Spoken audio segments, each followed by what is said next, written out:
tous les Juifs ont été sommés à se présenter dans la place centrale de la ville et puis ils ont été menés à pied Mhm. jusqu'aux alentours de la ville où ils ont tous été fusillés. Il Ouais. s'agit de plus de 33 000 Juifs en 2 journées.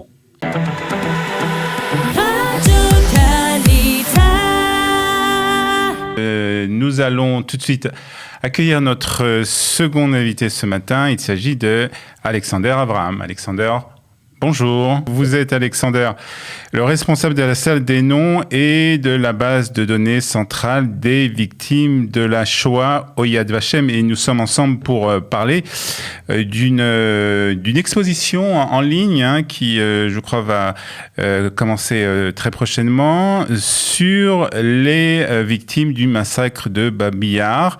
Alors d'abord, avant de commencer de parler de cette exposition, est-ce que vous pouvez nous faire un petit rappel historique, Alexander, de ce massacre de Babi Yar? Bon, il s'agit de presque toute la population juive de la ville de Kiev. À la fin de septembre, 29-30 septembre 1941, après l'occupation nazie de la ville, et tous les Juifs ont été sommés à se présenter dans la place centrale de la ville et puis ils ont été menés à pied jusqu'aux alentours de la ville dans une ravine où ils ont tous été fusillés. Ouais. Il s'agit de plus de 33 000 Juifs en 2 journées. Donc c'est un massacre qui a été perpétué par les nazis, hein? Oui, ce qu'on appelait à l'époque Einsatzgruppe C, l'une des 4 Einsatzgruppen, c'est-à-dire des équipes de la mort de la SS, SD, police allemande, qui se sont chargés de la liquidation des Juifs dans les territoires de l'ex-Union soviétique. Alors, donc vous avez décidé, puisque ça fait 80 ans de ce massacre, 80 ans du massacre de Babi Yar, une exposition. Pourquoi cette exposition maintenant? Justement parce que c'est 85 ans. On a choisi parmi beaucoup de photos 80 photos. Pourquoi aujourd'hui c'est important de nous rappeler les victimes. En général, on parle toujours de numéros. Ouais. 33 000, mais on perd de vue les individus. Alors, lorsqu'on a une photo de ces individus, c'est déjà quelque chose de très personnel, de très individuel. On a affaire non pas à des numéros, mais à des portraits, les visages de ces victimes. Ouais. Et aussi, on veut se rappeler de ces victimes en tant que personne, c'est-à-dire ces photos, ce sont des photos non pas des cadavres, c'est des photos de ces personnes avant la persécution. C'est-à-dire c'est essayer vraiment de personnaliser autant que c'est possible ces victimes de ce massacre. Que sait-on justement de ces Juifs qui ont été assassinés, qui ont été massacrés lors de ce massacre de Babi Yar? Malheureusement, on n'a pas encore tous les noms de ces victimes. Lors de leur exécution, on n'a pas établi une liste.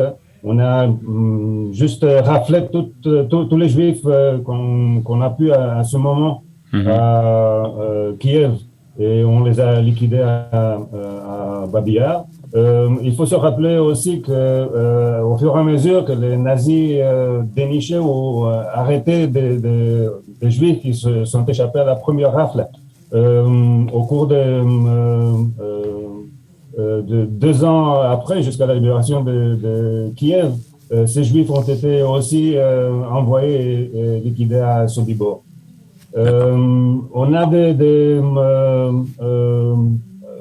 disons, des listes partiales établies par divers témoins, historiens et tout ça.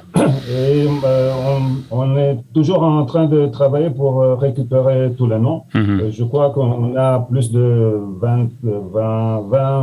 22 000 noms jusqu'à maintenant, mais il se peut que jusqu'à toujours, on n'aura pas tous les noms.